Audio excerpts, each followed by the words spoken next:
Assalamualaikum warahmatullahi wabarakatuh. Selamat siang dan salam sejahtera bagi kita semua. Shalom, Om Swastiastu, Namo Buddhaya. Sidang perkara nomor 251 garis datar 05 garis datar 12 garis miring PHPU titik DPR garis datar DPRD garis miring 17 Romawi garis miring 2019 terkait perselisihan hasil pemilihan umum anggota Dewan Perwakilan Rakyat dan Dewan Perwakilan Rakyat Daerah tahun 2019 Provinsi Jawa Barat dengan agenda pemeriksaan pendahuluan akan segera dimulai. Majelis Hakim memasuki ruangan. Hadirin dimohon berdiri.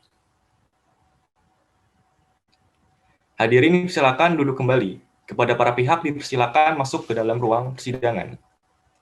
Ya, para pihak telah masuk ke dalam ruang persidangan. Maka dari itu kita langsung mulai saja. Bismillahirrahmanirrahim. Sidang perkara nomor 251 strip 05 strip 12 garis miring PHPU titik DPR strip DPRD garis miring 17 Romawi garis miring 2019 dengan agenda pemeriksaan pendahuluan dibuka dan terbuka untuk umum. Perkenalkan, kami sebagai majelis hakim ditetapkan di dalam sidang perkara ini. Saya Dr. Ahmad Setiawan SHMH sebagai Ketua Majelis, Dr. Wahyulian Nurhartari SHMH sebagai Hakim Anggota 1, dan Renita Putri SHMH sebagai Hakim Anggota 2. Hadir pula Raffi Dwi Chandra sebagai Panitera Pengganti. Kemudian untuk selanjutnya, saudara pemohon dipersilakan untuk memperkenalkan diri. Baik, Assalamualaikum warahmatullahi wabarakatuh. Selamat siang, salam sejahtera bagi kita semua. Terima kasih atas kesempatannya yang mulia. Perkenalkan, nama saya Siti Julha sebagai kuasa hukum pemohon, dan hadir pula saudari Amanda Saskia Putri SH sebagai kuasa hukum pemohon. Terima kasih yang mulia. Baik, terima kasih saudara kuasa hukum pemohon. Selanjutnya dari saudara termohon, dipersilakan untuk memperkenalkan diri. Assalamualaikum warahmatullahi wabarakatuh. Terima kasih atas kesempatannya yang mulia. Perkenalkan, saya Ersa Hamzah selaku anggota KPU dalam perkara ini sebagai termohon. Terima kasih. Ya, baik. Berarti tadi sudah dari pihak pemohon dan termohon. Sekarang ke pihak terkait dari Bawaslu. Dipersilakan untuk memperkenalkan diri. Terima kasih atas kesempatannya yang mulia. Perkenalkan, saya Bunga Dwi Wulandari dari Bawaslu Republik Indonesia. Terima kasih. Ya, baik. Berarti semua pihak sudah memperkenalkan dirinya ya. Jadi persidangan hari ini merupakan persidangan yang pertama dengan agenda pemeriksaan pendahuluan. Kemudian terkait permohonan pemohon, kami telah menerima dan membacanya. Akan tetapi dikarenakan ini adalah sidang terbuka untuk umum, sehingga publik dapat mengetahuinya. Maka dari itu, dipersilakan kepada saudara pemohon melalui kuasa hukumnya untuk menyampaikan pokok-pokok permohonan terlebih dahulu.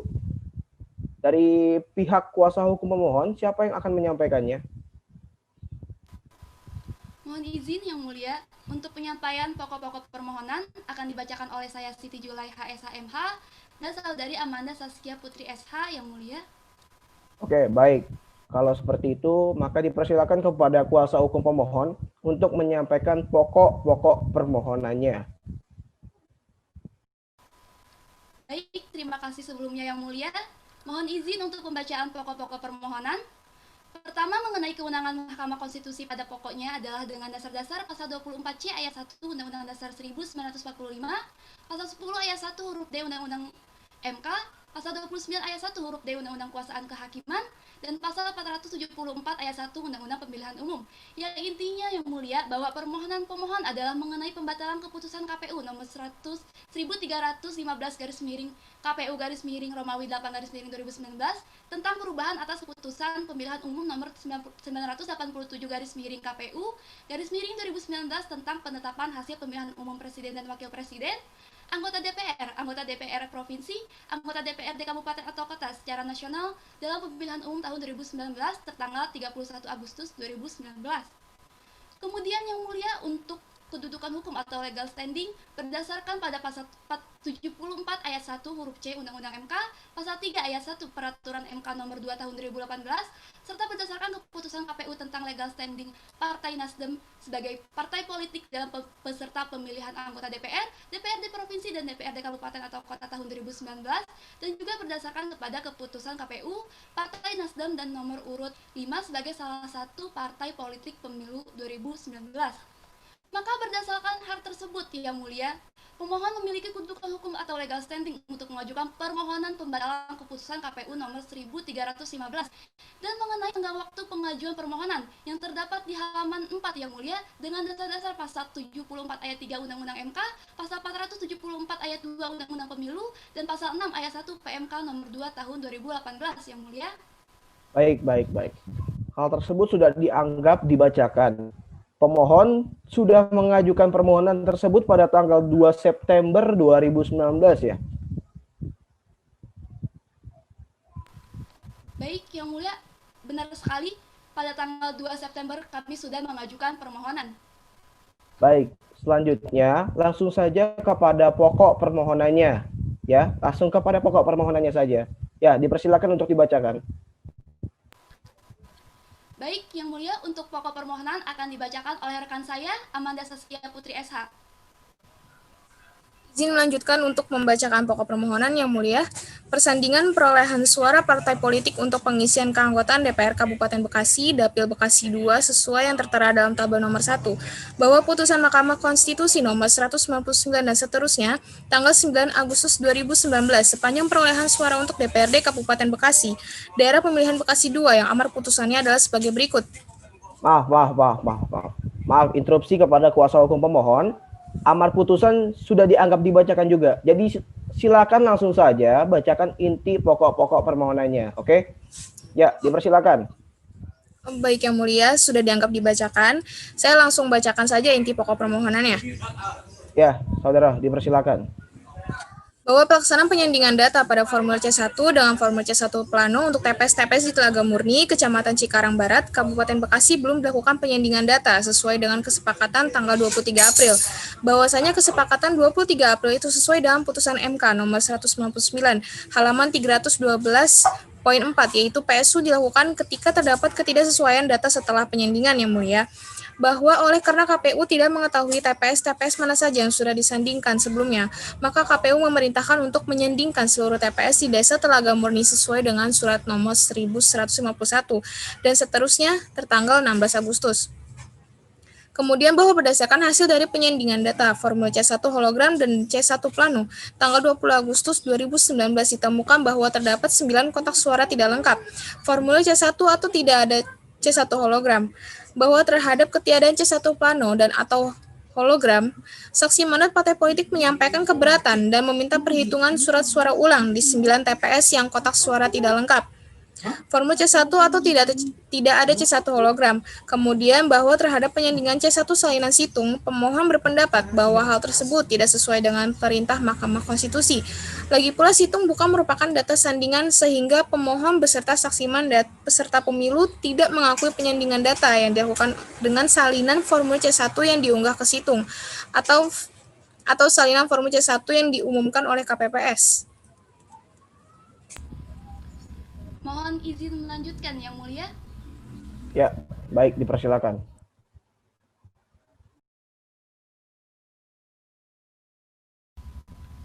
Baik, selanjutnya saya akan bacakan petitumnya.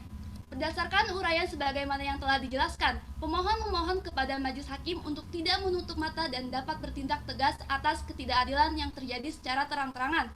Maka dari layaknya majelis hakim untuk perkenankan menjatuhkan amar putusan terhadap pihak termohon sebagai berikut. Yang pertama, mengabulkan permohonan pemohon untuk seluruhnya. Yang kedua, membatalkan keputusan Komisi Pemilihan Umum nomor 1315 dan seterusnya tentang perubahan keputusan Komisi Pemilihan Umum nomor 987 dan seterusnya. Yang ketiga, menyatakan perolehan suara untuk calon anggota DPRD Kabupaten Dapil 2 Bekasi di Desa Telaga Murni, Kecamatan Cikarang Barat, Kabupaten Bekasi, sebanyak 40 TPS yang tidak sesuai antara C1 hologram dan C1 plano, dan 41 TPS yang tidak ditemukan C1 plano dan atau C1 hologram.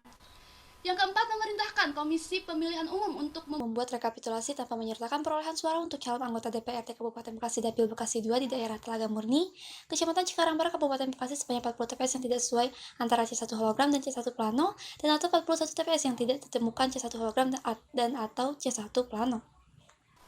Kemudian yang kelima, memerintahkan kepada Komisi Pemilihan Umum untuk melaksanakan putusan ini.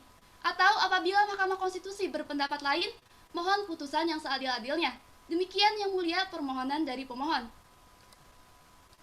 Baik, terima kasih kuasa hukum pemohon. Majelis Hakim telah membaca semuanya dan kalau diringkas, terdapat 8 kotak suara DPRD Kabupaten Kota yang tidak terkunci, kemudian terdapat 40 formulir C1 plano di kotak suara DPRD Kabupaten Kota, dan 68 C1 plano yang ditemukan di kotak terpisah. Sebanyak 9 formulir C1 plano tidak ditemukan, kemudian C1 plano TPS 34 tidak lengkap, hanya terdapat 1 lembar pemilih dan pengguna hak pilih, dan 1 lembar suara sah dan tidak sah. Selanjutnya, form C1 plano TPS 58 tidak lengkap, yang menurut keterangan tidak ada perolehan suara untuk PDI Perjuangan, Garuda, Partai Berkarya, PSI, dan PKPI. Lalu 20 TPS tidak terdapat formulir C1 hologram. Benarkah apa yang kami simpulkan atau terdapat kekeliruan dan sanggahan? Iya, benar yang mulia. Baik, setelah dibacakannya pokok-pokok permohonan oleh kuasa hukum pemohon, kemudian kepada pihak termohon, apakah saudara telah siap dengan jawaban saudara? Sebelumnya mohon maaf Yang Mulia, dikarenakan masih terdapat ketidaksesuaian, maka jawaban termohon belum siap. Baiklah, bagaimana jika minggu depan, tertanggal 7 Oktober 2019 untuk penyerahan jawabannya? Mohon maaf, kami tidak dapat menyanggupinya Yang Mulia, dikarenakan minggu depan tertanggal 7 Oktober 2019, KPU RI telah memiliki agenda untuk pelantikan anggota DPR dan DPRD. Mengenai persidangan itu sendiri dapat dilaksanakan nanti. Namun apakah jawabannya dapat diserahkan pada esok hari? Baik, bisa Yang Mulia. Baik, kalau begitu sidang akan dilaksanakan pada hari Rabu tanggal 16 Oktober 2019. Persidangan dilaksanakan pada hari Rabu, namun penyampaian jawaban dilakukan esok hari. Apa benar Yang Mulia? Benar, saudara. Saudara termohon dapat menyampaikan jawabannya esok hari. Baik Yang Mulia. Untuk lebih pastinya pukul berapa batas waktu yang diperbolehkan untuk menyampaikan jawaban? Sampai pukul 16.00 waktu Indonesia Barat. Apakah dapat disanggupi oleh saudara termohon? Sanggup Yang Mulia. Selain itu perlu kami sampaikan bahwa untuk pelaksanaan putusan Mahkamah Konstitusi PHPU nomor 199/12/12/DPR-DPRD/17 tanggal 9 Agustus 2019 kami pernah melaporkan hasil pelaksananya, sehingga mungkin penting untuk dijadikan bahan pertimbangan lainnya. Terima kasih. Baik, nanti dapat disatukan dengan jawaban, walaupun sebenarnya tidak diwajibkan ya. Tapi saya anggap itu sebagai itikat baik dari penyelenggara pemilu. Maka dengan begitu telah disepakati dan disanggupi bahwa besok jawaban termohon akan diserahkan. Dan kemudian hari Rabu kita akan menyelenggarakan persidangan karena persidangan sekarang sudah berlangsung sidang PUU. Maka sesuai dengan agenda kami yang telah kami cek ke kepanitiaan, persidangan akan dilaksanakan kembali pada hari Rabu tanggal 16 Oktober 2019 pukul 13.30 waktu Indonesia Barat. Apabila tidak ada panggilan berupa surat lagi dari mahkamah, maka pemberitahuan ini sekaligus dianggap sebagai panggilan sidang. Baik Yang Mulia. Ya, bagaimana saudara kuasa hukum pemohon? Baik yang mulia, untuk itu kami juga ingin memberi alat bukti tambahan di dalam permohonan kami. Oke, baik. Mengenai alat bukti tambahan dapat ditambahkan sekarang dan akan kami verifikasi. Baik yang mulia. Tapi kalau sarankan khusus untuk alat bukti yang akan ditambahkan, mohon untuk diperiksa kembali kesesuaiannya. Mohon dicek and recheck lagi dengan keterangan yang diberikan. Karena alat bukti yang terdapat di dalam permohonan saudara terdapat ketidaksesuaian dengan dalil-dalil yang disampaikan pada pokok-pokok permohonan. Maka dari itu kami sarankan lagi untuk dicek gitu ya, kesesuaiannya, cek and recheck lagi. Baik yang mulia, mengenai hal tersebut akan disesuaikan. Ya, maka dari itu terkait pengesahan alat bukti belum bisa dilakukan sekarang karena Anda masih akan menyerahkan bukti tambahan. Dengan demikian, pengesahan dilakukan bersamaan setelah Anda menyerahkan bukti tambahan tersebut. Baik yang mulia. Apakah ada lagi yang disampaikan dari saudara kuasa hukum pemohon? Sudah cukup, tidak ada lagi yang mulia, hanya bukti tambahan tadi saja. Baik, kalau begitu. Kemudian dari saudara termohon sendiri, apakah sudah jelas? Sudah cukup jelas Yang Mulia. Terima kasih. Baik, dari Bawaslu telah menyampaikan jawaban juga. Benar Yang Mulia. Oke, baik. Karena semua sudah menyampaikan jawabannya dan tidak ada lagi dan sudah cukup jelas. Dengan demikian persidangan hari ini selesai dan sidang saya nyatakan ditutup.